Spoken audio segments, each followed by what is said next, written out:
I got you.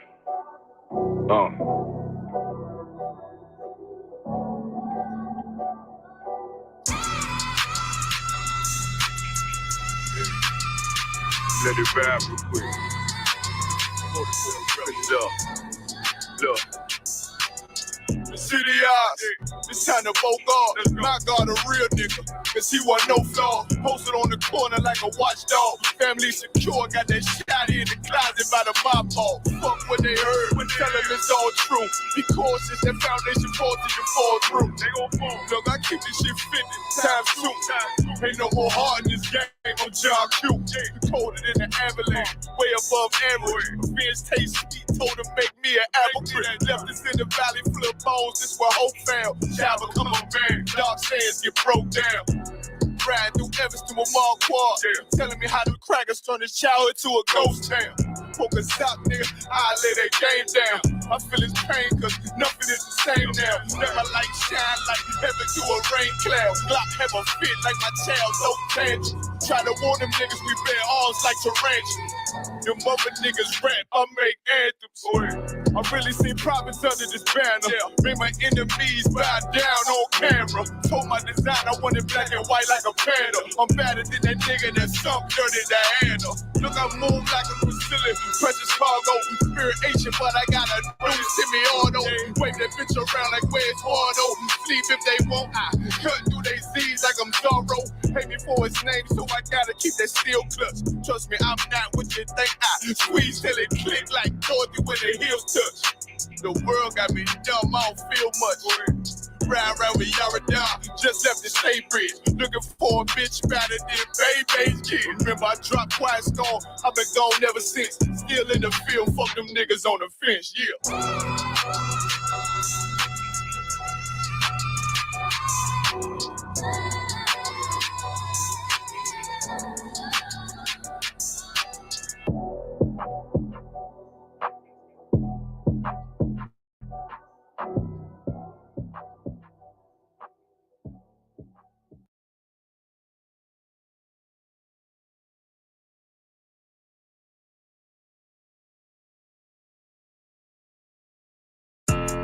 Yeah, those are messed up, no. Bad news is to beat your home, nigga. Yeah. Go on, get on his ass real quick one time. 144, baby. They said you get on, you gon' represent, I said of course. Soon as they crank that beat, I ride that bitch just like a horse. She about to go dumb, yeah, bitch be a whole guard. You ain't know they call me Obi-Wan, I go with the fart. You gon' ride, yeah, of course, get it lit up like a torch. You either low or this Lord, so that bitch is either or. Yeah, I know them niggas ain't cut like that, I swear I'm too hardcore. Wait up, let me make a call right quick, I'ma start another war. I was hurting when she left, but I don't care about anymore. I need a Vaselina like my Nina Puffer bar. Took a Zach, watch the dark. Matter of fact, like the dark. Any problem, let them come. We gon' snatch they soul like Shane Shaw. Put them out of service, keep them tools like Miss Harvey. Try to hope it's way too late. I'm headed straight to the safe. Throw that one up like a trophy. I'm that nigga, ain't no debate. Told them boys we taking notes. Call them up like set the date. This shit a piece of cake. Yeah, my bitches came from Whole Foods. Told them put on that top 3. Then bring me my house shoes. Don't make excuses, make moves. These niggas ungrateful, gotta show them UPK rules. I'm making this like I can't lose. They say you get on, you gon' represent. I said of course. Soon as they crank that beat, I ride that bitch just like a horse. She about to go dumb, yeah, bitch be a whole guard. You ain't know they call me Obi-Wan, I come with the fart. You gon' ride, yeah, of course. Get it lit up like a torch. You either low or this Lord, so that bitch is either or. Yeah, I know them niggas ain't cut like that, I swear I'm too hardcore. Yeah, I just got off the call, I'ma start another war. Spit a plate up with my niggas, get your knife and your fart. He ain't locked in with the coat and with you speaking to me fart. Yeah, I just took the floor, ain't no cowards in my campaign. They can't stop the campaign, tell them bring the champagne. They know I'm a champion, they can see the outcome. Get them niggas bad, got them tied down and outdone. Came through with them steppers, niggas been down since day one. We run up the bands, bitch like Dylan. They say you get on, you gon' represent, I said of course. Soon as they crank that beat, I ride that bitch just like a horse. Yeah, about to go dumb, yeah, bitch we a whole guard. You ain't know they call me Obi-Wan, I come with the force. You gon' ride, yeah, of course. Get it lit up like a torch. You either low or this low, so that bitch is either or. I told you niggas, yeah,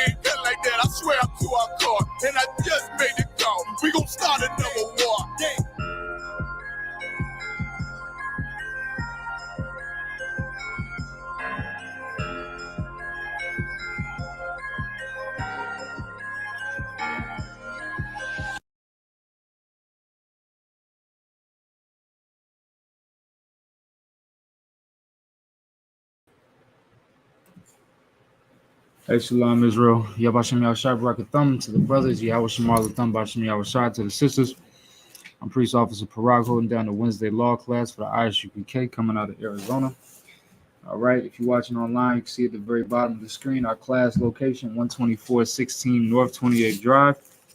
We're in suite number 4, right in Phoenix, Arizona, right off of the corner of 28th Drive and Cactus. All right, we got classes every Tuesday through Friday. From 7 to 9 p.m. And every Saturday we hold our Sabbath service at 11 a.m.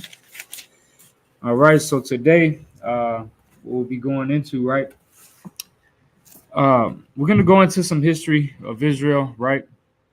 Of course, it's always good to understand where we came from, but the topic that we're going to go over today is that the game is rigged, all right? A lot of people refer to life as the game of life, all right? Well, if life is a game, then the game is rigged, specifically rigged for the Israelites to win. All right. We won before this thing even started. The scriptures say, and what we're going to go over tonight is prove that the scriptures teach predestination. The scriptures teach that from the beginning, the Most High had a chosen nation, and that there was an outcome that the Most High was going to make happen no matter what. That outcome, we all understand, is that the Israelites are going to be on top and the other nations are going to serve us. And tonight, what we're going to do is we're going to go into the history of Abraham, the history of Isaac, the history of Jacob, and we're going to go all throughout this Bible, and we're going to understand that the Most High had a chosen group of people, all right? And when you have a chosen group of people, and you are the creator of the heavens and the earth, then that means that this life that was created is rigged from the start. We won before the game even started. All right. We're going to start off in Genesis, the 21st chapter. Now, there's a lot that we could go into, right, when it comes to understanding this promise that the Most High has given to us. All right. We could go all the way back to Adam. We could go down in through Seth and through Noah. And then we could go down through Shem. All right. But we're going to start off with Abraham. We're going to start off with Abraham because the significance, see, a lot of times, especially in the Christian church, a lot of times you'll learn about Abraham and about our forefathers, but they'll never be related to you. There'll just be some stories in the Bible. What we're going to understand is that Abraham is our forefather, our direct great-great-great-great-great-grandfather. He's our family. All right. This is not just some story in the Bible that we're reading. This is our family history. Okay, and it's important for us to be able to understand that, because once you can get a grip on the fact that these people, Abraham was called a friend of the Most High, a friend of God. When you can get a grip on the fact that this man is your ancestor, your forefather, and then we go down to Isaac, greatest man to ever live, one of the generations of Christ. You understand? Then to Jacob, Israel, right? The progenitor of the 12 tribes of Israel. When you start to find out that these people and the Most High chose and made covenants with are your direct forefathers, then you start to look at this Bible different. Okay. Then you start to realize that, damn, the world was really made for our sakes. This game is rigged so that way we can win. Let's get into it, right? We got a lot that we're going to read, because we're going to read some history and we can get some precepts and see what the Lord say about this. Let's read Genesis 21 and verse 9. Genesis chapter 21, verse 9. And Sarah saw the son of Hagar, the Egyptian, which she had born unto Abraham, mocking. Right. And so now, just to give you a little bit of history here, right? Because, of course, if we read this whole account and all the accounts that we're going to go into today, we'd be here for 5-6 hours. All right.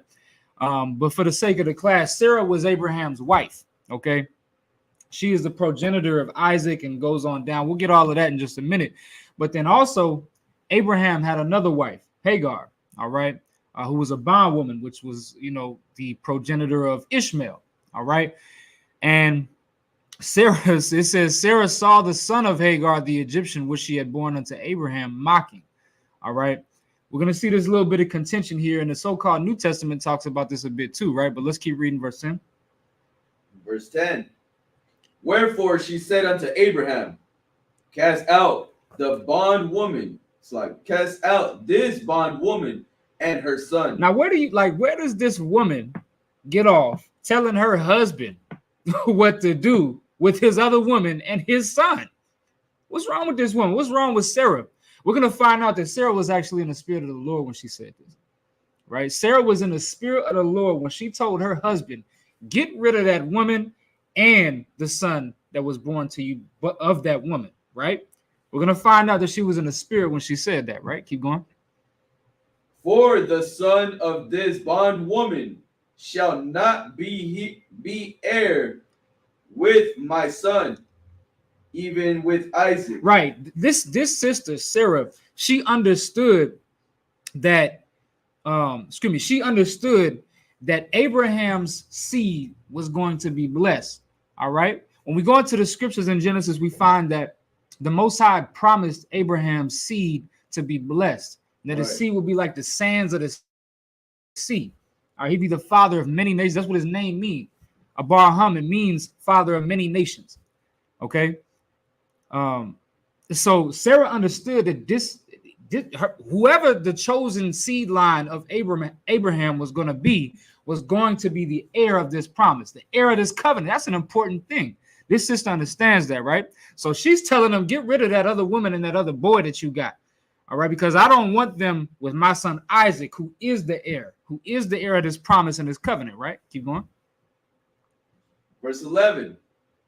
And the thing was very grievous in Abraham's sight because of his son. And the thing was very grievous in Abraham's sight because of his son. Why? Because although Ishmael is not the son of the promise, that's still his son.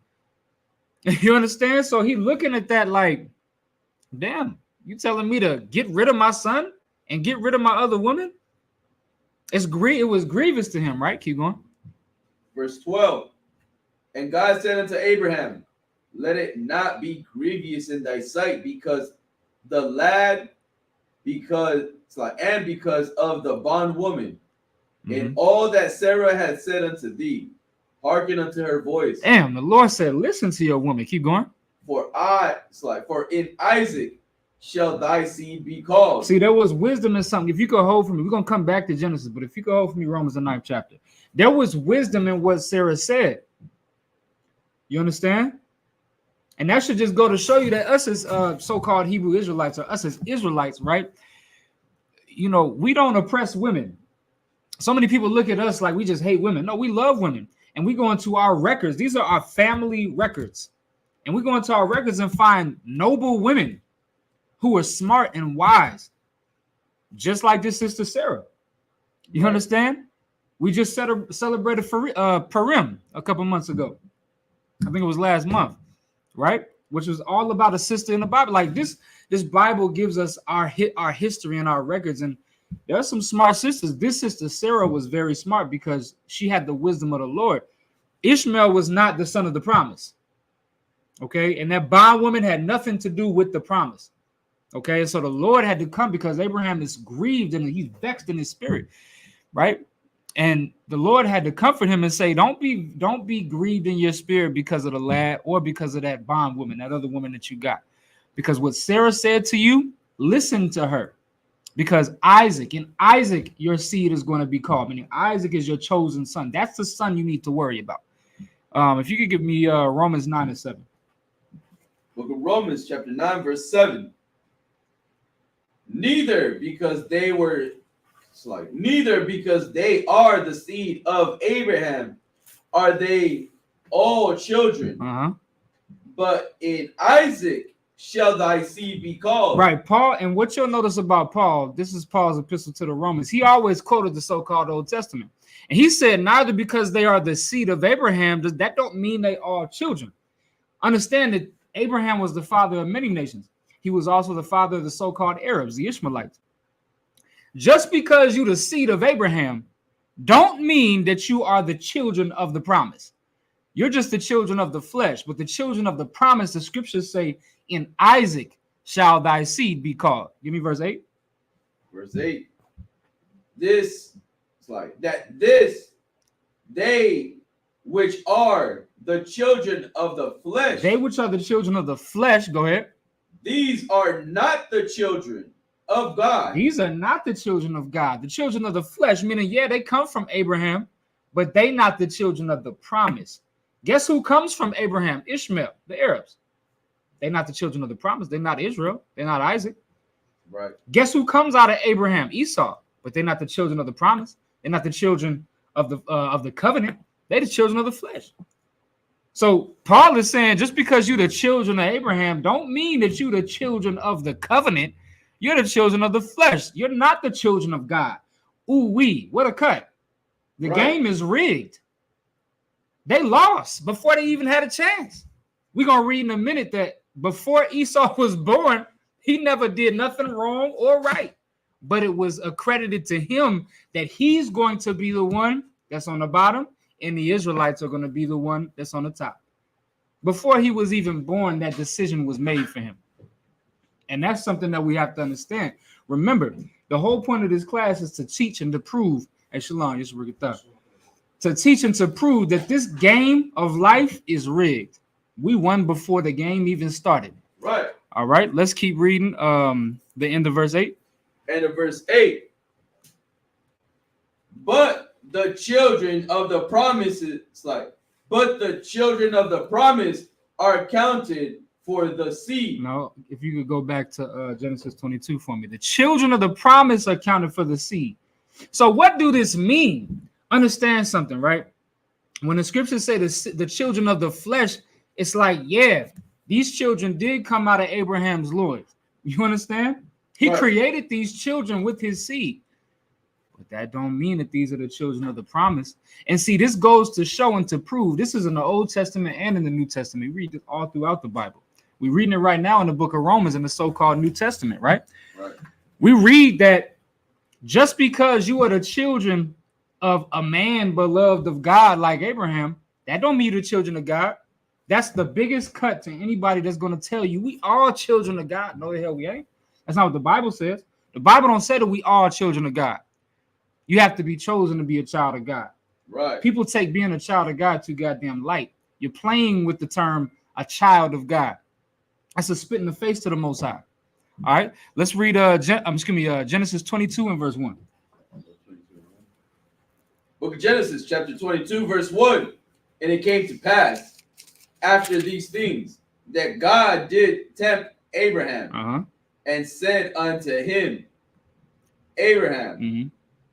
And he said, behold, here I am. And so now, after all of this, we just read, okay, that Sarah and Abraham, they have a son.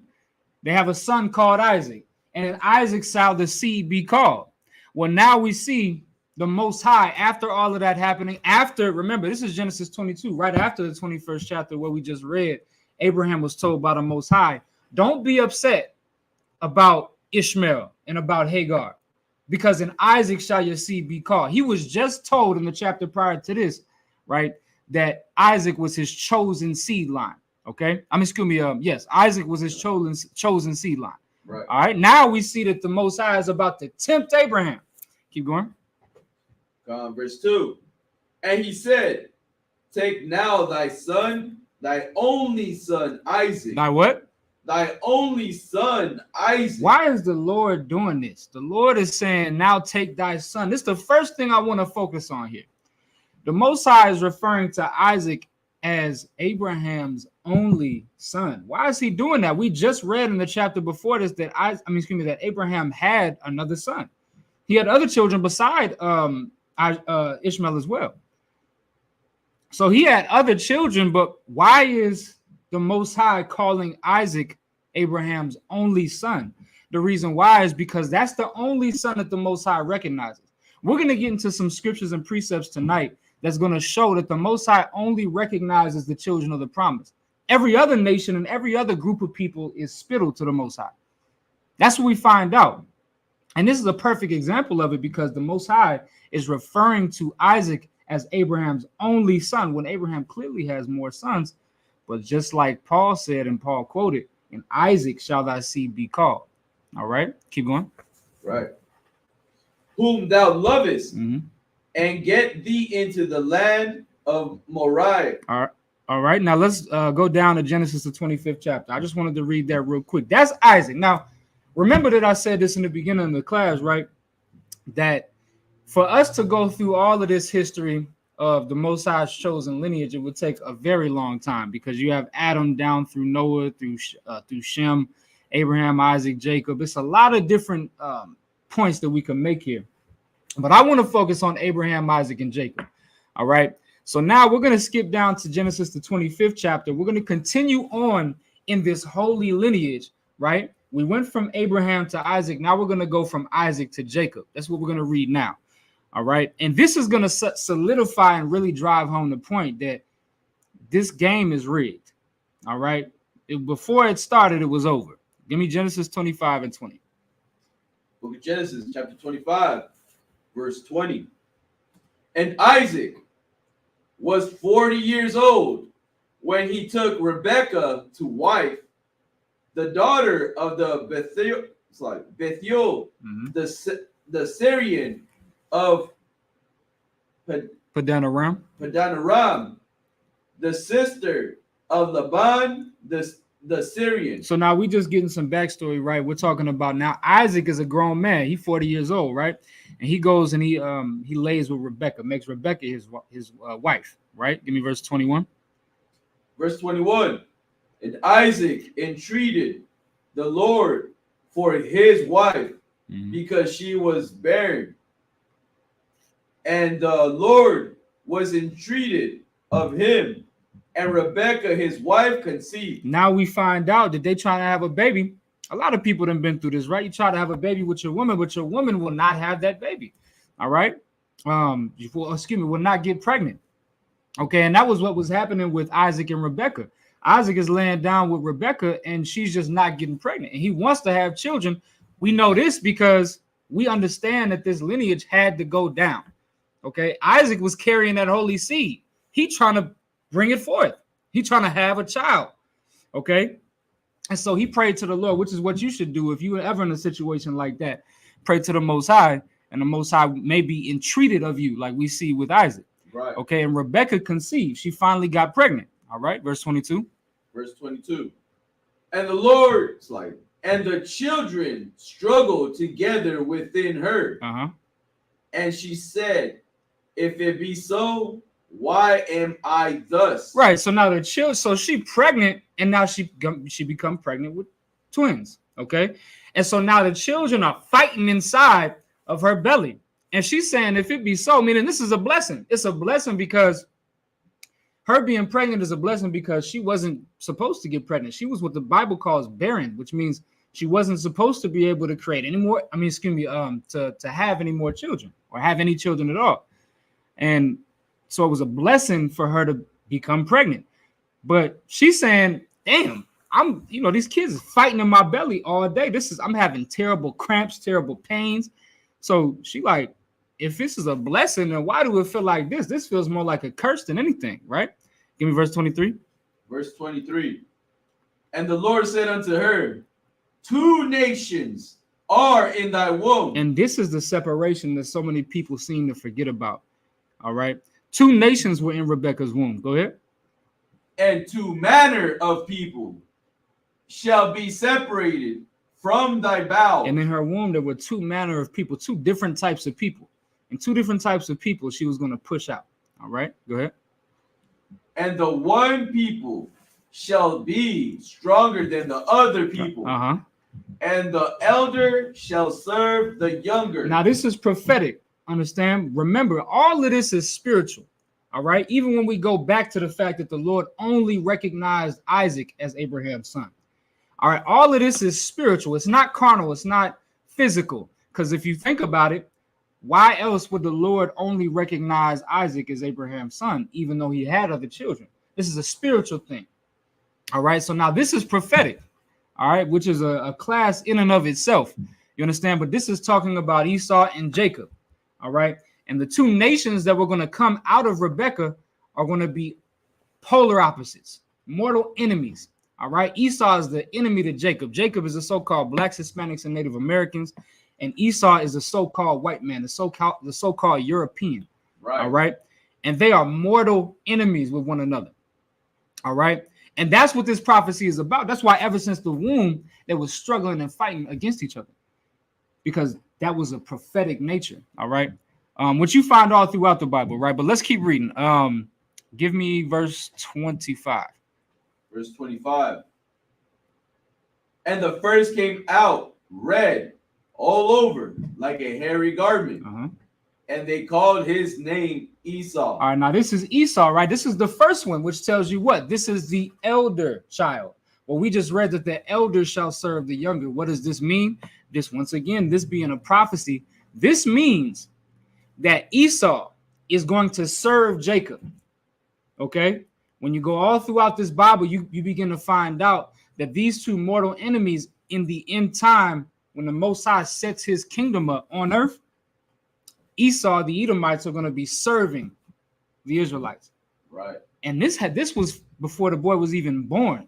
Before Esau was even born, before Jacob was even born, it was predestinated that Esau was going to have to serve Jacob. Which means what? We won the game before it even started. Before we even came out the womb. The game was rigged. You understand? And this is just one of many examples we're going to get. But I wanted to get this history first before we really get into these scriptures and these precepts to show you that this game is absolutely rigged. You should be, if you are another nation of people that's not an Israelite, you should look at this and you should be like, this is cheating. This is a cheat code. Y'all are cheating. And I don't blame you. We are cheating. The Lord is cheating for us. We win at life no matter what. There's nothing we could do not to win at life. Because the Lord, before we were born, he predestinated us to be better than you. That's just how he created us. Right. And he created you to be a servant to us. We're going to find out that the only reason you ask this question, well, why did the Lord create all of these people if he's just going to hate some of them?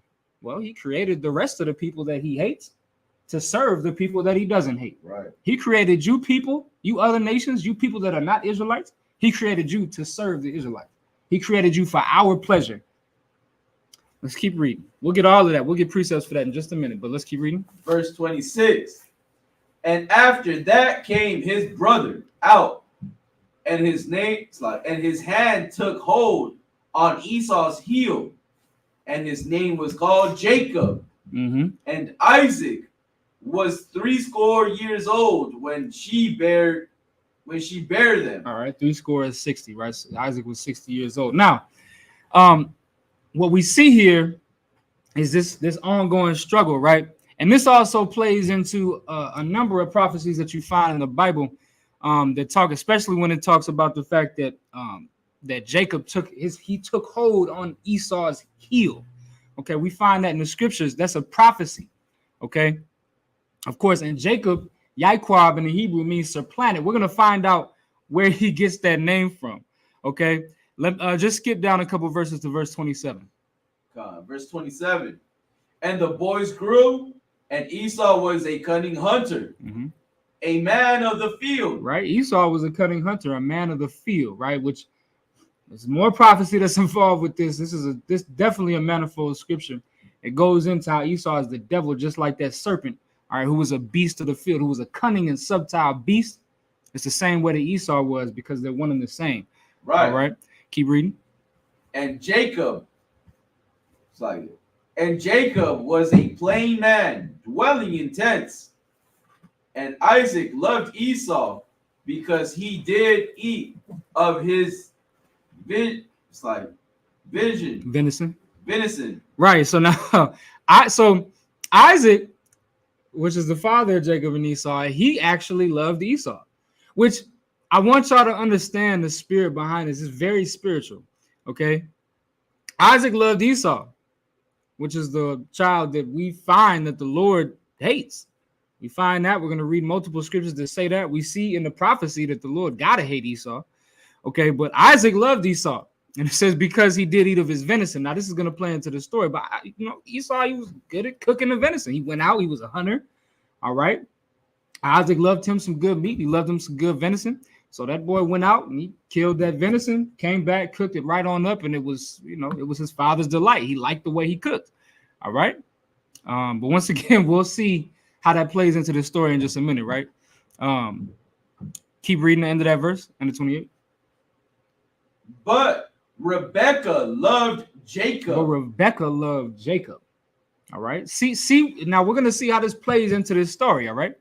And this is the spirit of the Lord that's on his sister Rebecca, and what's about to happen. All right. So give me verse 28. I still like it. Verse 29. Verse 29. And Jacob sought pottage, and Esau came from the field, and he was faint. And remember, Jacob is a plain man dwelling in tents. He had the crib. He just making some pottage. All right, making him some lentil soup. All right. Right. And Esau, he come from the field because he's a wild man. He a hunter. He out there hunting, going crazy, sweating. You know how them damn white people get. They in the damn woods sweating, wiping sweat off their goddamn face like lumberjacks. All right. And he come out the field, he come home and he faint. All right. Keep going. Verse 30. Verse 30. And Esau said to Jacob, feed me, I pray thee, with that same red pottage, for I am faint. Therefore his name was called Edom. He said he come home, he like, feed me with that same red pottage. Jacob had just put the meat in the damn in the stew. Okay, he had just put the meat in the stew. The meat ain't even cooked yet. All right. But Esau, like, hey, give me that right now. I know it's not cooked, but I need it right now because I feel like I'm about to die after all that hunting I was just doing. All right. So he said, for I am faint. Therefore was his name called Edom. Why? Edom means wasted away is he. Right. It means wasted away, which is what this man is. Once again, Genesis is a very prophetic book. It looks like it's just a bunch of stories. See, the scripture say in the book of Amos, the 3rd chapter, surely the Lord would do nothing but he reveals his secrets to the prophets. All right, to his servants, the prophets. Okay. When you read the book of Genesis, it seems like a bunch of books. All right. And a bunch of stories. But this is really our family history. And the Lord has put prophecy and his spirit inside of this book of Genesis, all throughout the Bible, but specifically the book of Genesis. All right. His name being meaning Edom and being wasted away is he. That's prophecy for the Lord's will for Edom to be destroyed. Go to the book of Obadiah and you can read that. All right. There shall be none remaining of the house of Esau. There's no other nation that the Lord is going to put away forever. Every other nation will be able to regenerate and stay on the face of this planet. But Esau is going to be utterly wasted away. This is prophecy. All right. But once again, surely the Lord will do nothing but reveal his secrets to his servants, the prophets. That's why we understand these things. And your Christian pastor doesn't. He don't see the prophecy in this story that we read. Okay, which once again goes to show us that this game is rigged. Esau lost before he even started. Okay, now let's keep reading. Verse 31. Verse 31. And Jacob said, sell me this day thy birthright. And so Jacob, this is the spirit of the Lord coming on Jacob. Right. All right. This was the Lord's design. All right. The Lord's design was for Jacob to have his birthright. So it came on Jacob's mind when he saw Esau was willing to do anything to eat some of this damn stew because he felt like he was about to die. So Jacob took the opportunity. He supplanted himself. All right. And he said, sell me this day that birthright of yours. You know, you're the why was it Esau's birthright? Well, because the firstborn son gets the birthright. He receives the inheritance. That's in the law. Your firstborn son receives your inheritance. Okay. But why do we say that Jacob was in the spirit of the Lord when he said, sell me this birthright? This wasn't something sleazy he was doing. Remember, the Lord just said the elder shall serve the younger. Right. So this is something that's a flip of the script, but it was the design by the Lord. The Lord created this thing to be this way and put this spirit on Jacob because this was the Lord's design, right? Let's keep reading. So he says, sell me this day thy birthright, right? Keep going. Verse 32. And Esau said, behold, I am at the point to die. And what profit shall this birthright do to me? So he said, look, man, I'm about to die. What is this birthright going to do for me right now? I'm about to die right now. This birthright ain't going to do me nothing good, right? Keep going. Verse 33. And Jacob said, swear to me this day. And he sware unto him, and sold his birthright unto Jacob. So now what did he do? He sold his birthright unto Jacob. Fair trade. Fair trade. All right. Keep going. Then Jacob gave Esau bread and pottage of Lentils. And he said, eat and drink. And he arose up and went his way. Thus Esau despised his birthright. Esau despised his birthright, which this was the spirit of the Lord too. You know how the Lord hardened Pharaoh's heart, right? He made Pharaoh harden his heart so he could show his power to Pharaoh. In the sight of the Egyptians and the Israelites. He hardened Pharaoh's heart to prove his point. Well, he hardened Esau's heart and made him despise his birthright. That's the type of person Esau is any goddamn way. Hebrews 12:16 calls Esau a fornicator and profane, because for one morsel of meat, he sold his birthright. And we find Esau despised his birthright. You understand? But once again, this is by design. The Lord created this thing to be this way. Let's go to Genesis, the 27th chapter. We're going to get a little bit more of this history, and then we'll get some precepts on it. Genesis 27, and let's start at verse 6. We're going to see Jacob take hold of this birthright. All right? Genesis chapter 27, verse 6. And Rebekah spake unto Jacob, her son, saying, behold, I heard thy father speak unto Esau thy brother, saying, bring me venison, and make me savory meat, that I may eat and bless thee before the Lord, before my death. So now Rebekah's involved in this too. All right, Rebekah, the mother of Jacob, all right, and the wife of Isaac.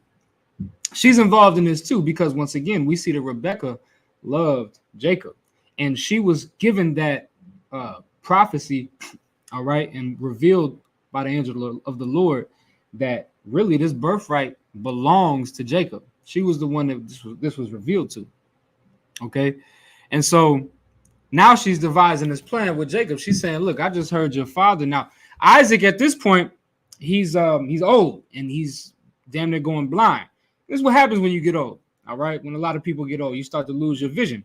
Well, that's what Isaac was going through. Okay, so he couldn't see very well, and so Rebekah's devising this plan with Jacob, saying, look, I just heard your father asking Esau to go get some venison, because once again, Isaac loved Esau's venison, right? Verse 8. Verse 8. Now therefore, my son, obey my voice according to that which I command thee. All right, so go ahead. Go now to the flock and fetch me from thence 2 good kids of the goats, and I will make them savory meat for thy father, which as he loveth. Right, such as he loveth, right? Because once again, he told Esau to go make him some food, make him this venison the way he like it, as that way he can eat and then give him his blessing before he dies. All right. So now Rebekah, like, all right, look, this is what we're gonna do. You're gonna go get me some of that venison. I'm gonna cook it up. Rebekah, like, I know my husband, I know the way he like his venison. Right. All right, so I'm gonna make it for him. All right, I'm gonna make it just like Esau, just the way that he like it. All right, give me verse 10. Verse 10. And thou shalt bring it to thy father, that he may eat, and that he may bless thee before his death. Right, Rebekah's trying to make sure, be certain that Jacob gets the blessing, gets that inheritance. Okay, keep going. And Jacob said to Rebekah his mother, behold, Esau my brother is a hairy man, and I am a smooth man. Right, because Esau, once again, he came out red and hairy. All right. And our oppressor, these Edomites, these Europeans, the white man, they hairy as hell, man. Most of them are very, very hairy. All right. And so Jacob, like, look, that sound cool and all, mom, but look, if I go and I give him this plate of food, he gonna, grab onto my arm or whatever, and he gonna realize that I'm not Esau because Esau is hairy, but I'm not. I'm smooth. My arms, I don't grow hair like that. You understand? I don't grow hair like these damn rednecks. Okay, but keep going. Right. Verse 12.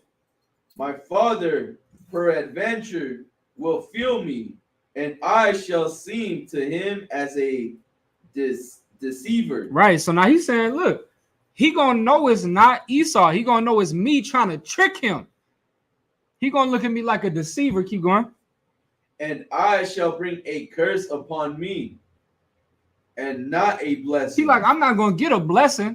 I'm gonna get a curse. My father's gonna find out that I'm trying to lie to him to try to steal this blessing, and he gonna curse me instead of bless me. Okay, keep going. And his mother said unto him, upon me be thy curse, my son. Only obey my voice and go fetch me them. Look, she like, son, don't worry about that. Because let the curse be on me. Just do what the hell I told you to do. Right. All right. Because once again, she was operating in the spirit of the Lord. This seems like deception, but you have to understand that the way that the Lord works at times is through deception. All right. Remember the scriptures, go into the book of the Chronicles and the Kings, and you'll find that the Lord put a lying spirit in the mouth of certain prophets to get his will to become done. Right? The Lord may operate in this fashion to make sure that his will becomes done. And that's what we see right now. All right. We got to trick pops. So that way I can get that way the proper child can get the blessing. Isaac, for whatever reason, doesn't understand that Jacob needs to be the one to receive this blessing. For whatever reason, he just don't understand it. Maybe it's because he's old in age. Whatever the case, the Lord was dealing with Rebekah, and she knew what to do. She knew that she had a mission. She had to make sure that she got her son Jacob blessed. Think about now how spiritual this is, because remember, we just read earlier how Sarah told Abraham, get rid of Hagar and Ishmael because they can't be with my son Isaac, the child of the promise. All right, think about this. And Abraham didn't know why she was saying that. He was grieved. You understand? But the spirit of the Lord was on that sister Sarah. And then look at the spirit of the Lord on the sister Rebekah, and Isaac didn't know. The Bible is like this is not a book of women shaming. All right, sometimes these sisters, the Lord is dealing with these sisters more than they're dealing with some of these brothers in here. You understand? And that's what we see here. The Lord is dealing with Rebekah and telling her exactly what to do because she has to make sure that Jacob receives this promise. Okay, let's keep reading. Verse 14. And he went and fetched and brought them to his mother, and his mother made savory meat, such as his father loved. And Rebekah took goodly remnant of her eldest son Esau, which were with her in the house, and put them upon Jacob, her younger son. And she put the skin of the kids of the goats upon his hand. So now she putting out, we're going to skip down to verse 19, but she putting, basically a hairy garment. Remember, when Jacob came out, he came up hairy, like a hairy garment. Okay? When now this is the smart, she like, I'm going to put a hairy garment. She's going to put the hair on, animal hair on this brother. All right, to make him hairy to resemble Esau. Because remember, Isaac can't see, he can only feel. He's going off of his the sense of feeling, right? Give me verse 19. Verse 19. And Jacob said unto his father, I am Esau, thy firstborn. And so once again, brother got to lie. Like, look, I'm Esau. I'm your firstborn. I'm the son that you're about to give this blessing to and your inheritance to, right? Keep going. I have done according as thou badest. As thou badest me. Arise, I pray thee, sit and eat of my venison, that thy soul may bless me. So now he's saying, look, I did what you asked, right? what he asked Esau to do, which is to get him some venison, cook it the way he like it, so that way he can bless him. Because Isaac know he about to die. All right, his eyes is fading out. He knows that it's about his time. He about to die. He got to give his blessing to his son. Okay, let's keep going, but let's jump down a bit for the sake of time, and let's read. Give me verse 21. Verse 21. And Isaac said unto Jacob, come near, I pray thee, that I may feel thee, my son, whether thou be my very son Esau or not. So now he's telling Jacob to come closer because he has to feel him. Once again, he can't see. So to make sure he's given, because this is a very serious and spiritual thing. The blessing that a father gives his son is something that the Lord takes serious. The scriptures say that a vow is not to be taken lightly. When you bless your son and give your son your blessing, that's a vow. And the Lord is looking at that thing. Okay, so now he's making sure he's giving his blessing to the right son. Unbeknownst to him, it's the wrong son to him, but it's the right son to the Lord. All right, let's keep going. Verse 22. Verse 22. And Jacob went near unto Isaac, his father, and he felt him and said, the voice is Jacob's voice, but the hands are the hands of Esau. He said it sounded like Jacob, right? Right. It sounded like my son Jacob, but Jacob's hands ain't hairy like this though. It's got to be Esau, man, and he old. All right, he not all the way there like that, so he just know. I know Esau's hands hairy like that. I would know Esau's hands anywhere. All right, so he said these are the hands of Esau. So verse 23. Verse 23. He discerned him not because his hands were hairy as his brother's Esau's hands. So he blessed him. All right, let's get verse I'm just like it, Romans chapter 9 now. All right, so look, he got that blessing.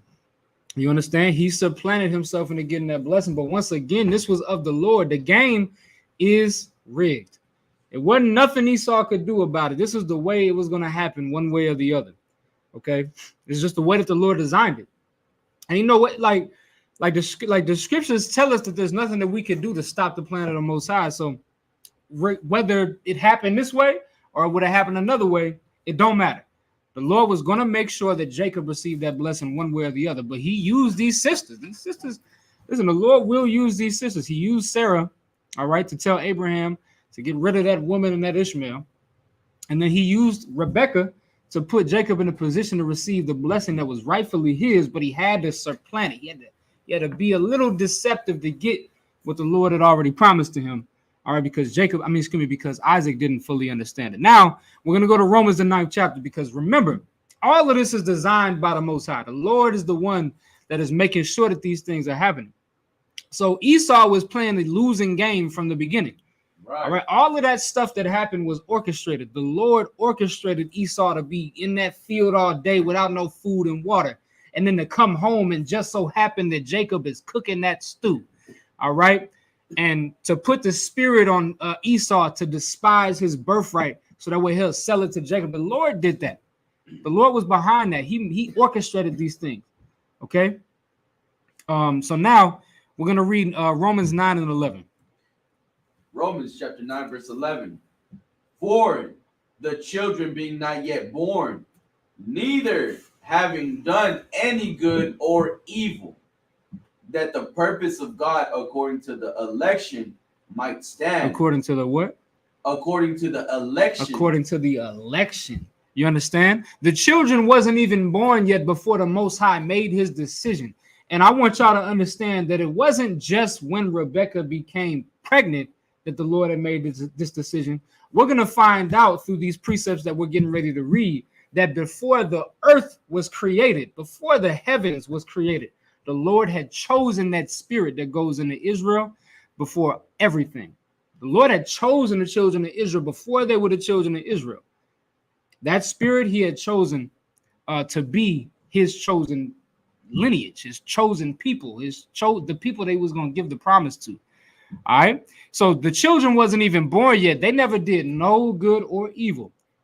Jacob had never done a good thing. Esau had never done a bad thing. They wasn't born yet. But the purpose of the Most High, according to the election, had to stand. The Most High made this thing happen due to the election. We're going to read more on that in just a minute, but keep reading. Might stand, not of works, but of him that calleth. It was said unto her, the elder shall serve the younger. Remember that prophecy that Rebecca received, all right, due to her children, her twins fighting in her womb, all right. The elder was going to serve the younger, all right. So once again, she knew before the children was even born that the true owner of the promise and the covenant, it belonged to Jacob, all right, even though he was the younger, all right. Verse 13. Verse 13. As it is written, Jacob have I loved, but Esau have I hated. And we find that in the scriptures. This is Paul referencing the Old Testament. All right. Esau have I hated, but Jacob have I loved. This was determined before these children was born. All right. Before the children had done any good or evil, the Lord had determined that he hated Esau and that he loved Jacob. How can that be? That's because the Lord created this thing this way. All right. We were predestinated to win. That's why I keep saying that this game is rigged. It's nothing that Esau could do. And we're going to find that out. Esau could beg repentance and there's nothing he could do.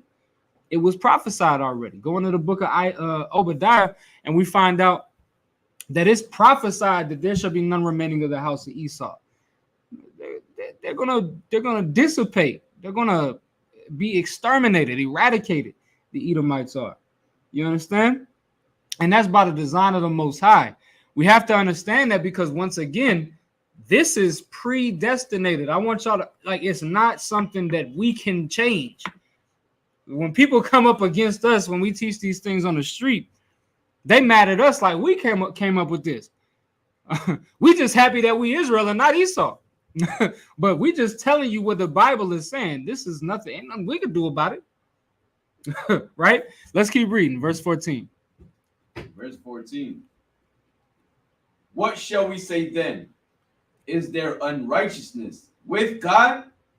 God forbid. And that's a question that somebody might ask, because how are you this is a question that an unbeliever will have. How are you going to tell me that God, the omnipotent creator, created a group of people that he hates? Right. Is there unrighteousness with God? Well, Paul says God forbid. No, right. There's no unrighteousness with God. For one, God could do whatever the hell he wants. But when you really start to dig into this Bible and get the wisdom in this Bible, you start to realize the Lord, it makes a lot of sense what the Lord did when he divided the nations the way that he did. When he created Esau to be hated, there's something special about what he did in that. And we're going to read some scriptures that'll affirm that. We'll find out there was a purpose for that. But I don't want to get too ahead of myself. We'll get to that when we get there, right? Let's get the skip down to verse 22. Or Salaka, you can read verse 15. Salaka. Verse 15. For he said to Moses, I will have mercy on whom I will have mercy, and I will have compassion on who I will have compassion. Right. So the Most High can have compassion on who the hell ever he chooses. Let's get verse 22. Verse 22. What if God, willing to show his wrath and to make his power known, endured with much long suffering the vessels of wrath fitted to destruction? What are the vessels of wrath fitted to destruction? Esau. They are vessels of wrath fitted to destruction, meaning they were created to be destroyed. That's what the Bible is telling us. Right. So don't be upset with us when we talk about Esau the way we do. This is just what the scriptures say. Right. That's what the Bible is telling us. And let's just say that you don't believe that this is about a certain group of people.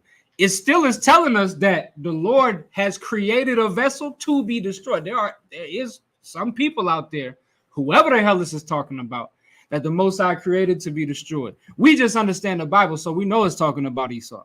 We're reading it in the context right now. We know it's talking about Esau.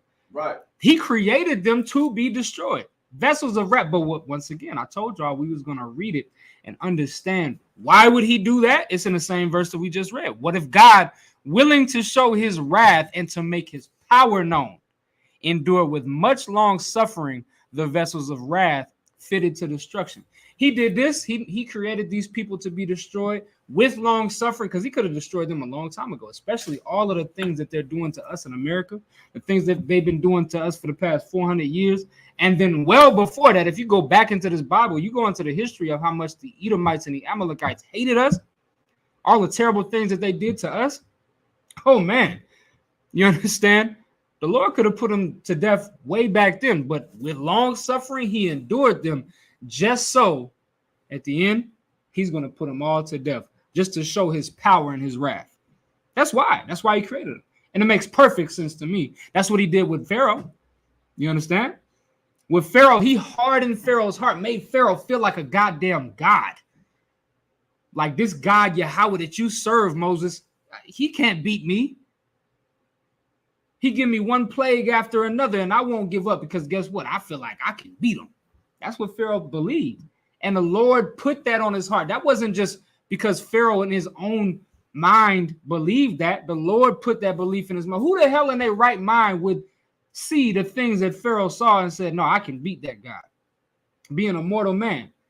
Nobody in their right mind would think that. But the Most High hardened Pharaoh's heart just so he could go through all of those things, go through those 10 plagues, and then let the children of Israel leave and go into their own land. And then the Lord, with a snap of a finger, changed Pharaoh's mind and say, you know what? No, let's send an army after them, just to lead them into the Red Sea when the sea is parted open. These people, mind you, are seeing, the Egyptian hosts are seeing the Red Sea open up for the Israelites. This is the power of God. And they see this and they follow them in there, knowing that the Most High Yahweh opened this thing up just so they could be swallowed into that damn sea, all be destroyed, be cast down. Why? Just so the Lord could show his power. He made Pharaoh think, let's go chase them Israelites, just so he could show his power. So, like, you have something? Man, that's some real nigga shit, though. That's what I'm saying. Like, that's the God that we serve. When you start to, like, Exodus 15:3 says that the Lord is a man of war. Yahweh is his name. That was the song that Moses sung after Pharaoh and his army drowned in the Red Sea. Right. After the thing that I was just talking about, right? Right. Like, that's the Lord. Like you said, that's real as hell. Like, and so, but now you take that and you apply it to Esau. Same thing. The Lord is puffing Esau up. He's allowing them to think that's why these Edomites think they God, man.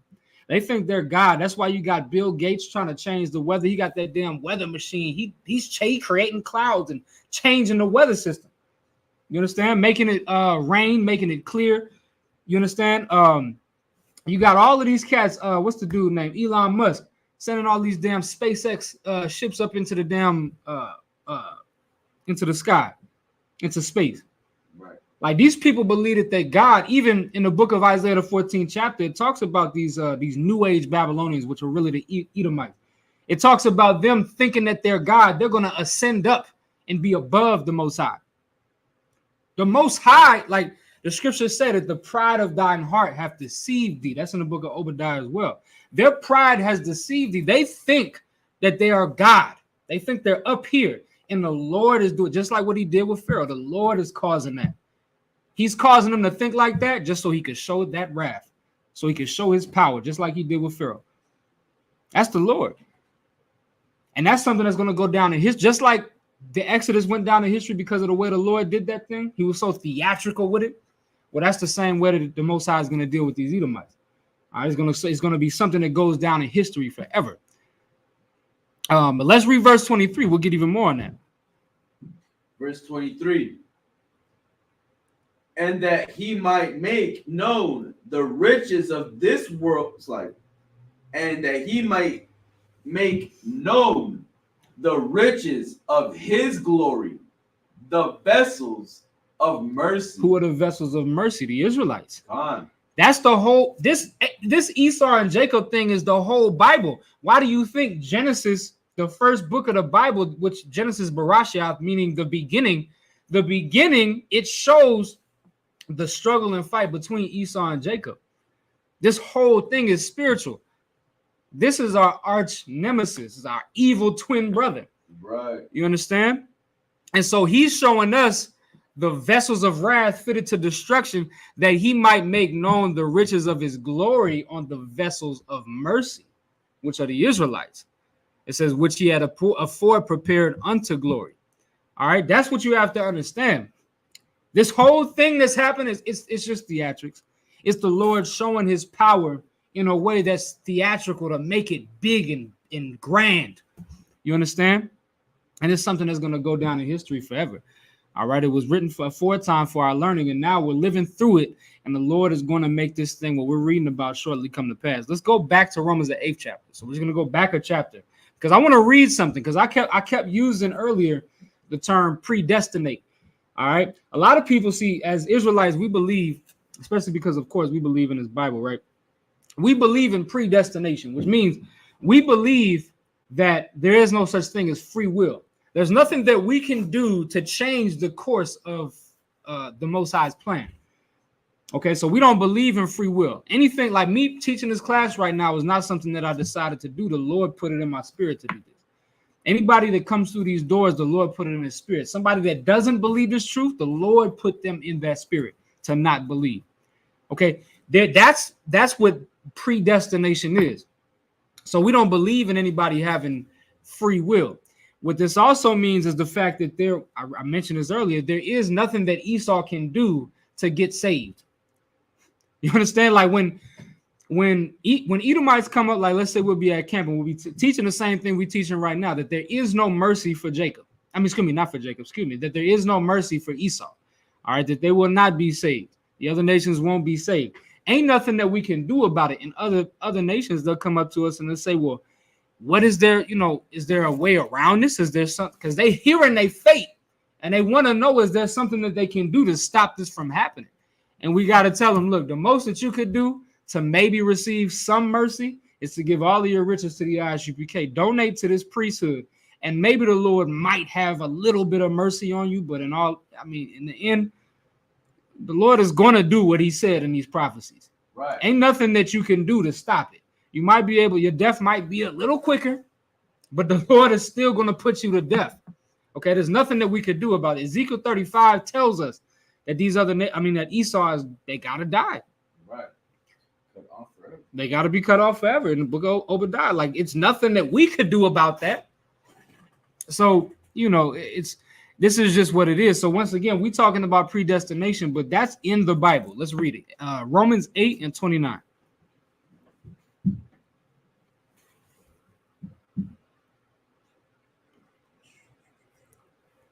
Book of Romans, chapter 8, verse 29. Mm-hmm. For whom he did foreknow, he also did predestinate to be conformed to the image of his son, that he might be the firstborn among many brethren. Go ahead. Wherefore, whom he did predestinate, them he also called. So who is this? It's talking about Israel. All right, so it says, moreover, whom he did, it's talking about the Lord, moreover, whom he did predestinate. What does it mean to be we're gonna think about this practically, right? What does it mean to predestinate? What is the root word there? Destiny. All right. Predestined, for something to be predestinated, meaning it was planned to be destiny before anything was created. It was predestinated. This was your destiny before. We're going to find out when we get a couple more of these precepts. We're going to find out before the earth was formed, it was destiny that the Israelites are going to rule. Before Israel, before there was a Abraham, Isaac, Jacob, before there was an Adam, the Lord made this holy lineage, and he made this plan that these people were going to be the Lord's chosen. And they were going to be the ones to receive the promises. Okay, this was predestinated. All right, let's keep reading on that verse. Them he also called, and whom he called, them he also justified, Talking about the Israelites, right? Keep going. and whom he justified, them he also glorified. Go ahead. What shall we say then? It's like, what shall we say then to these things? What should we say about this now that we're finding out that the Most High rigged the game for us? All right. The Most High rigged this game for us to win. He predestinated us to be his chosen people. We didn't do nothing. We damn sure didn't do nothing to deserve it. I know that. You understand? We didn't do a damn thing to deserve the favor of the Most High, but he did it anyway. He predestinated us. So now what do we do with this information? How should we feel about this? What should we say to these things? Keep going. If God be for us, who can be against us? If God be for us, who can be against us? Give me Ephesians, the first chapter, Bible Kashaf. If God is for us, who can be against us? You know, a lot of people use that term and don't even know where that term comes from. It comes from right here. We just read about the fact that this is racist, man. I'm sorry. I hate to break it to you. Like, this is racism at its finest. You said this alone? Ephesians, the first chapter. This is racism at its finest. Like, the Lord chose a group of people to be his favorite before that group of people even, he didn't even know them. You understand? What I mean by know him is that the children of Israel didn't even exist before the Lord chose Israel. You understand that? He had to make them come to be born through Adam's lineage. Like, he had to make this in process of due time. Right. Like, he had to. This is the Lord. The Lord is the he is the originator of what most people would consider racism, because he chose one race. I hate to break it to you. That's what we just read. Now, once again, why did I bring that up? Because so many people use that, they quote that and say, if God be for us, who can be against us? You know what that scripture is actually saying? When you take the Christianity off of it and you read it for what it actually says, what this is telling us is the Most High chose us before we existed. We were predestined to win. The game is rigged for us. If that's the case, who can come up against us? Right. There's nothing that the other team can do to win. They can score as many three-pointers as they want to. We still gonna hit 100 on the board and they're gonna be at 80. We're gonna win no matter what. That's the beauty of this thing. So once again, if God be for us, who could be against us? You know, right. The Lord might pay that referee to trip a couple of their best point guards.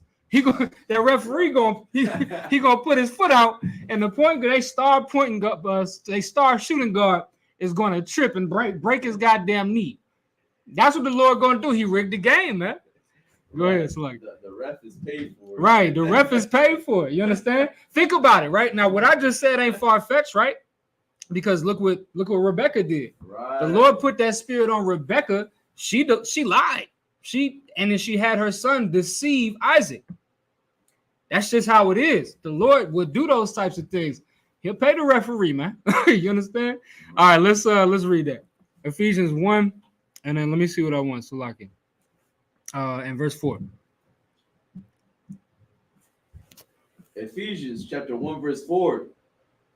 According as he had chosen us in him before the foundations of the world. See, now this is what I was talking about. This is the New Testament. See, so many people they gloss over these things, right? But this is the New Testament. Paul is saying the Most High chose us in him before the foundation of the world. He chose a specific group of people to be his children. And we read that earlier.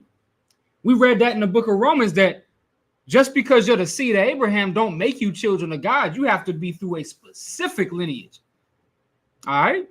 This is something that's specific to a specific group of people. Yeah, we all come from Adam. That's what the book of 2nd Ezra tells us. We all come from Adam, and Adam was the son of God. We read that in the book of Matthew. Adam was the son of God, and we all come from Adam. However, there's one group of people that the Lord chose out of that seed. And that's the same thing we read with Paul referring to Abraham. And that's the thing that we're reading right now with Paul talking about us before the foundation of the world. The Lord chose us. That's something that's special, man. That's something special you should take hold of, and you should really not take that thing for granted. You understand? Once again, if the Most High be for us, then who the hell can be against us? If he picked us before the foundation, before you read Genesis 1:1, in the beginning, God created the heavens and the earth. Before that first page of the Bible, the Lord chose us. Think about the magnitude of that. The Lord chose Israel before Genesis 1:1, before the foundation of the world. That's in the Bible. You understand? And that sentiment is echoed all throughout the Bible, from Genesis to the book of Revelation. All 80 books of the Bible talk about Israel's favor with the Most High. It's hard for you to be able to miss it. You understand? Let's keep reading.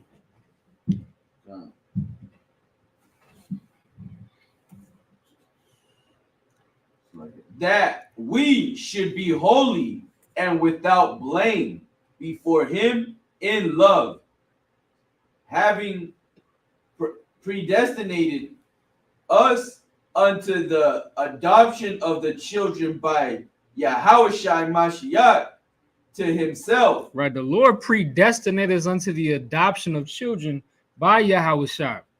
All right, by Christ to himself. We see that word again, predestinated. The Lord, he devised this thing from the beginning. Before the Lord created the heavens and the earth, before Genesis 1:1, he chose us. It was predestinated.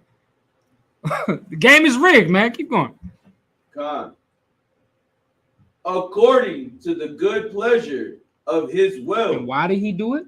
According to the good pleasure of his will, because he wanted to. Exactly. That's what he did. Right. Who are we to question it? Who are we to ask the Lord why he did it? He did it to the pleasure of his will. Drop down to verse 11. Verse 11. In whom also we have obtained an inheritance, being predestinated according to the purpose of him who worketh all things after the counsel of his own will. He works all things after the counsel of his own will. He does what he wants to. He does what he pleases.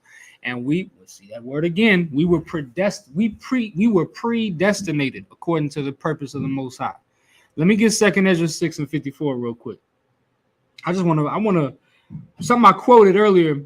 I want to read in the Bible. Okay. I want to read this in the Bible because I quoted it, but I need to make sure that we find that this is actually in the Bible what I said, okay? 2 Ezra 6:54. 2 Ezra chapter 6, verse 54. Uh-huh. And after these, Adam also, whom thou madest, Lord of all thy creatures, of him come we all. Uh-huh. We all come from Adam. You understand? This is Ezra speaking to an angel of the Lord, right? And we understand this, you know, most people teach this. Most people understand according to the Bible, we all come from Adam. All right. And the Most High made Adam Lord of all the creatures. Remember, he named all of the creatures. We go into the Bible and we find that Adam was the son of God. And we all come from Adam, right? Keep going.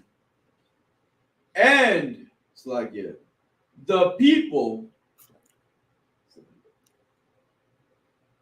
of him come we all. We all come from Adam. Go ahead. And the people also whom thou hast chosen. And the people also who the Lord has chosen. Because we all come from Adam, but once again, we see that predestination. The Lord chose a specific group of people out of Adam. But what I really want to read is this next verse. Let me get that. All this have I spoken before thee, O Lord, because thou madest the world for our sake. That's why the Lord created the world. That's why I said, and who the hell am I? I didn't say nothing. That's why the Bible said that before the heavens and the earth were formed, the Lord chose us. So, of course, he made the world for our sakes because he chose us before he made the world. He made the world with us in mind. He made this for his pleasure and for our pleasure. And that's why we find that the Bible tells us, the scriptures tell us that the covenant that the Most High made with us is that if we follow the rules and commandments of the Most High, he will make all the other nations to serve at our pleasure. And so this world will be ours. Why? Because we'll be the ruling class till all the other nations, they're our servants. All right. Most people got to hire, sir. Most people, when they get in a position of power and get some money, they got to hire servants and pay them. The Lord just going to give us ours because he's going to give us that mansion. The scriptures say that in the Most High's, in the Father's house, in the Father's kingdom, there are many mansions. The Lord's going to give us that mansion with our butlers and with our maids. He's going to give us all of those things. Why? Because he made the world for our sake. He made us to enjoy. Why do you think we black people are so flashy? Hispanics so flashy with our boots and with our chains and the way that we act. We're so flashy because we enjoy the finer things in life. You understand? Bill Gates I hate when people make this comparison. Like Bill Gates get rich and he got like a $35 shirt on. He got like a $20 little Old Navy belt on. $80 pair of sneakers. Black people get rich. Hispanics get rich. We got a $3,000 outfit on a regular day. Don't let us get ignorant. We got $50,000 in clothing on and $200,000 in jewelry on. Why? Because we enjoy the finer things in life. The world was made for our sake, so we could enjoy those things. It just so happens we in this captivity right now, so it's kind of ignorant for us to try to do those things right now. When we get a little bit of money, we go nuts. But in all actuality, we enjoy the finer things in life because the Lord created the world for us to be in our leisure, for us to live in our pleasure, to have nice things, to live in the mansions that Christ was talking about in the Father's kingdom. Right. So, like I said, you had something? No, yeah, I was gonna say, yeah, that's a good point because like we royalty, so right. If we don't know that, we still, you know, what I'm saying? We act like it. Yeah. Trying to put Right. that royalness back on us. Right. Exactly. You know what I mean? And that's the truth. Like we are royalty, and we try to dress like we royalty when we get a little bit of money. It's like, hey, man, ain't nothing wrong with that. Just make sure your business is taken care of. Now in the Father's kingdom, you understand? We're gonna be looking like that, glorious, and we ain't gonna have to worry about paying no property tax. You understand? The other nations gonna be paying property tax to us. Okay. But now let's get Ecclesiasticus in the Apocrypha. Ecclesiasticus, the 36th chapter. We spent a good amount of time. Now we're just gonna throw some of these scriptures out just to really make sure that we drive this point home. Is it 35? 36. Ecclesiasticus 36, and we start at verse 10. Verse 10. It's like Book of Ecclesiasticus, chapter 36, verse 10. Smite in sunder the heads of the rulers of the heathen that say, there is none other but we. Right. Once again, we understand. We talked about this earlier. The other nations believe that there's nobody but them. They're like God. That's how they believe. They're the Most High. Right. Verse 11. Right. 11. Gather all the tribes of Jacob together, inherit thou them as from the beginning. Now, this is a prayer to the Most High, and the request is gather the tribes of Jacob together and inherit them as from the beginning. Remember, we disconnected from the Lord. The Lord didn't disconnect from us, but we disconnected from the Lord because we stopped serving him. So what this prayer is saying is that it's a request for the Most High to inherit us as from the beginning. Because remember, before the world was created, the Lord inherited us. He chose us. Okay. Give me verse 12. Verse 12. O Lord, have mercy upon the people that is called by thy name, and upon Israel, whom thou hast named thy firstborn. And we see that through the scriptures. This is nothing new, right? Because the scriptures always talk about the children of Israel being called the firstborn, right? Let's go to Isaiah the 40. We'll skip that one. Isaiah 41:4 is another scripture. I'll read it. If you could hold for me, Ecclesiasticus 17. All right, because I want to, Yes. yeah, concert. Because I do want to get to that because I know we're getting close to 9 o'clock, right? Isaiah 41:4 says, "Who hath wrought and done it, calling the generations from the beginning? I, the Most High, the first and with the last, I am He." So the Most High called the generations from the beginning, meaning He chose Israel through the generations. Remember, started off with Adam. Adam was not the first person ever created. There were nations of people. We found out the Assyrians were in the garden. We can go into the book of Ezekiel and we can read that.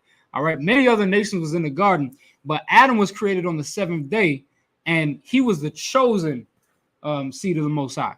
All right. He was the chosen lineage. I don't want to say chosen seed of the Most High now. People are going to be talking about the Most High got seed.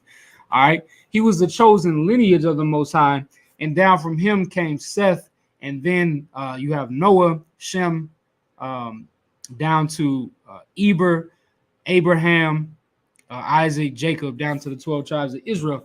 That's the way the Most High, he called the generations through Adam, through the beginning, right? But now let's read Ecclesiasticus 17:17. Book of Ecclesiasticus, chapter 17, verse 17. For the division of the nations of the whole earth, he set a ruler over every people, but Israel is the Lord's portion. Right. The Most High divided the nations. If you could hold for me Ecclesiasticus 44, that'll be the last precept that we're going to pull. Right. But it said for in the division of the nations of the whole earth. Remember, the Lord divided the nations. When you go into the scriptures, there's a table of 18 nations, 18 different nations that exist. Okay. And that's you, whoever you are one of those 18 nations. All right. If you're Black, Hispanic, or Native American, you are of one of those 18 nations, which is Israel. All right. And out of that nation, you have 12 tribes. All right. If you're a white person, you come out of the nation of Esau or Edom. All right. That's another one of the 18 nations. All right. You have Moab. Moab is the so-called Chinese. If you're Chinese, you biblically are a Moabite. All right. Every one of those 18 nations still exists today. And every person on the face of this planet comes from one of those 18 nations. Okay. And so after we see that's the division of the nations, when the Lord split up the nations into 18, the table of 18 nations. Okay. But then it says that the Most High set a ruler over every people, but Israel is the Lord's portion. You understand? Israel is the one that the Most High chose. Yes, there are 18 nations, but the Most High only chose one of those nations, which is Israel. Guess what that means? The other 17 nations were created as vessels to serve the Israelites. And that goes into what we were just talking about the Most High giving us that inheritance. All right, but let's read Ecclesiasticus 44 and verse 19. Ecclesiasticus, chapter 44, verse 19. It's going to take a full circle back to Abraham. Go ahead. Abraham was a great father of many people. In glory was there none like unto him, who kept the law of the Most High and was in covenant with him. He established the covenant in his flesh, and when he was proved, he was found faithful. Right. And once we read a little bit of that right in Genesis, the 22nd chapter, when it talks about the fact that Abraham was called to sacrifice his only son, Isaac. All right. That was just, once again, he was being proved and he was found faithful because he was willing to do it. Of course, the Lord stopped him from doing it, but he was willing, right? So he was proved. And he kept the law of the Most High, and he was in a covenant with the Most High. Abraham was in a covenant with the Lord. All right. And that covenant carried down through Isaac and through Jacob to the 12 tribes of Israel, the one nation out of the 18 that the Lord chose. Okay. Verse 21. Verse 21.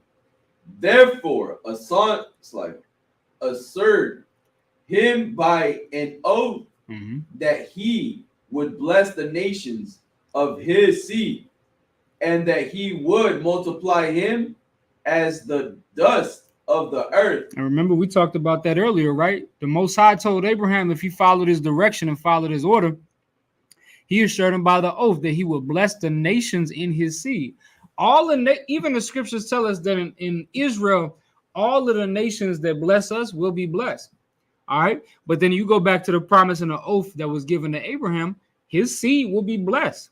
Even Ishmael was blessed. All right. Many princes would come out of Ishmael. We find that in the book of Genesis, right? I think we might have read that earlier. Okay.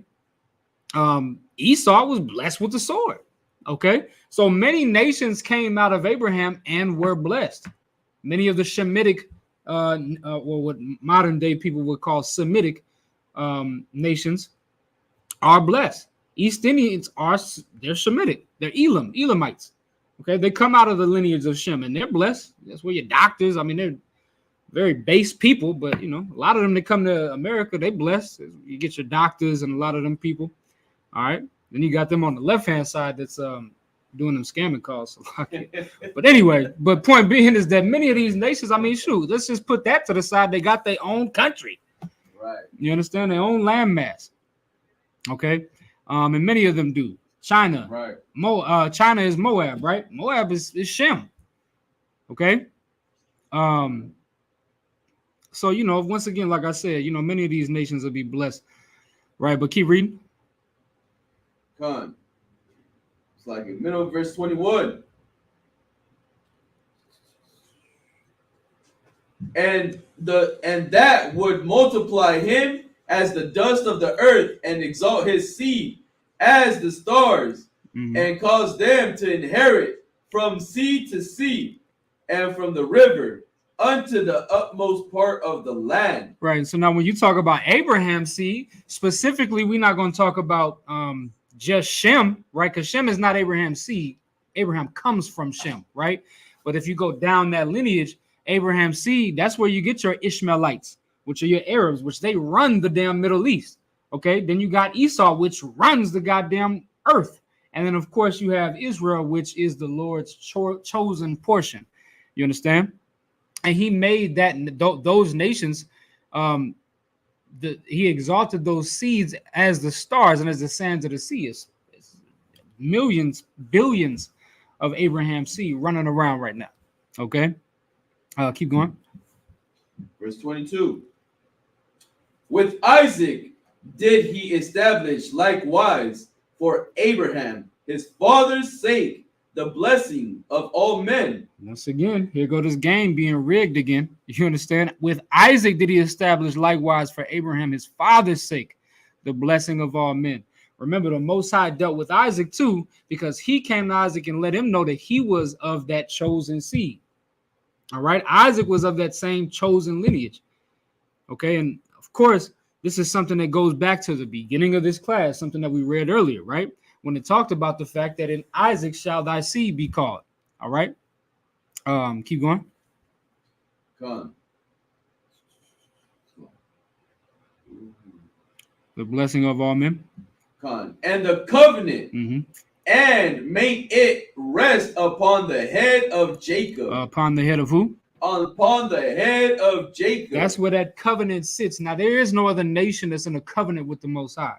The Most High has blessed many nations. Okay, he blessed Esau with the sword. He blessed Ishmael with princes. Okay, but he gave Israel the covenant, the promises. When you go into Romans, the 9th chapter, which we read some of, if you go all the way to the top, from verse 1 to verse 5, you find out that to Israel pertained the adoption and the promises and the covenants and the giving of the law. All the important things belong to Israel. Why? Because we were the ones that was chosen by the Most High before the earth was formed, before the heavens was formed, before the beginning, before Genesis chapter 1, verse 1, the Lord chose the Israelites in the spirit. All right. Keep going. He acknowledged him in his blessing and gave him an heritage and divided his portion among the 12 tribes did he part them. And those 12 tribes are the 12 tribes of Israel. All right. This is that game being rigged. There's nothing that you could do to win. if you're another nation. Right. If you're not an Israelite, there's nothing that you could do to come out of this thing on top.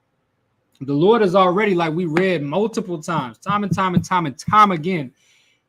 There's nothing you could do to win because the Lord predestinated the children of Israel to win.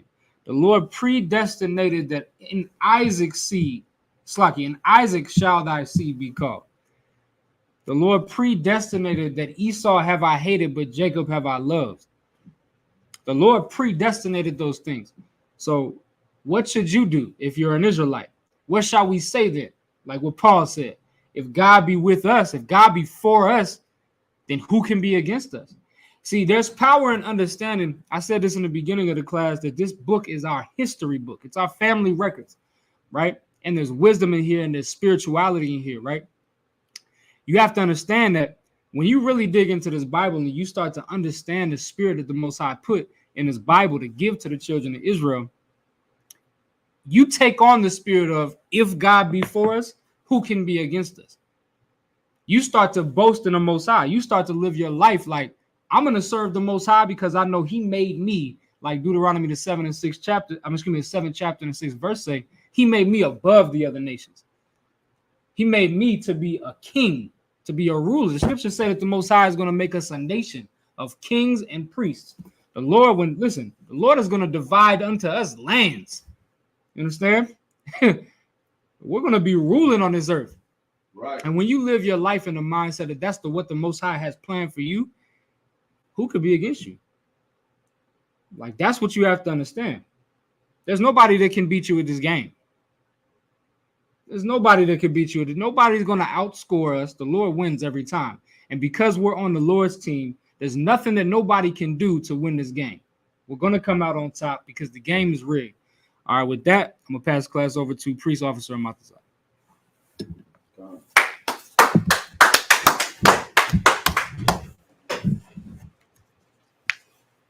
ISUPK security announcements. We are the ISUPK, started out of 1 West 125th Street, Harlem, New York. Rule for a new brother and sister. When a new brother or sister comes into the school, they are off limits for 6 months. They are to be saluted only. They are here to shed themselves of the world. If they need transportation, the teacher will arrange it. After 6 months, if a brother or sister has an interest in a particular person, he or she must get permission from the head to speak to a brother or sister. There's another 6 months in which the brother and sister will get permission from the head. It's like, there's another 6 months in which the brother and sister will court each other.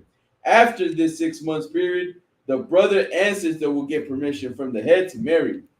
Tithes, which is a commandment. You can find this in the book of Numbers, chapter 18, verse 21. Also, Malachi chapter 3, verse 8 through 10, means 10th in the Hebrew, ma'ashra, 10% of every penny of any increase the Lord gives you, give to the treasury department or teacher. Priest fund, free will offerings for priests, not mandatory. Whatsoever amount you would like, upcoming holy convocation, which is the Passover. You know what I'm saying? That's April 20th. Also, if anyone wants to be a trooper in the school, to start wearing all black boots, shirts, pants, headband, and scarf. With that, we're going to do one courtesy salute. Men of Israel. Amajim Shabbat. It's like Amajim, which means to stand. Men of Israel. Amajim Shabbat. Amajim Barak. Yahweh Hashem Yahweh Shabrak Thumb. Yahweh Hashem Yahweh Shabrak Thumb. Yadi Matah. Class dismissed.